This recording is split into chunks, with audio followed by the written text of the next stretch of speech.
செய்தி.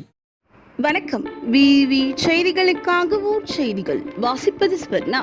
ராணிப்பேட்டை மாவட்டம் சோளிங்கர் நகராட்சிக்கு உட்பட்ட 20வது வார்டு பகுதியில் பாமக சார்பில் மறைந்த முன்னாள் வன்னியர் சங்க தலைவர் ஜே குரு அவர்களின் 6ஆம் ஆண்டு நினைவு நாள் அனுசரிப்பு நிகழ்ச்சி நடைபெற்றது.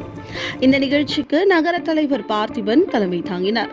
வழக்கறிஞர் கோகுல்நாத், லோகநாதன் ஆகியோர் முன்னிலை வகித்தனர். தொடர்ந்து ஜே குரு அவர்களின் திருவுருவ படத்திற்கு மாலை அணிவித்து மலர் தூவி மரியாதை செய்து மெழுகுவர்த்தி ஏற்றி வைத்து மௌன அஞ்சலி செலுத்தினார்கள். தொடர்ந்து சுமார் 500 பேருக்கு அன்னதானம் வழங்கினார்கள். விவி செய்திகளுக்காக விஜய் மற்றும் பாஸ்கர்.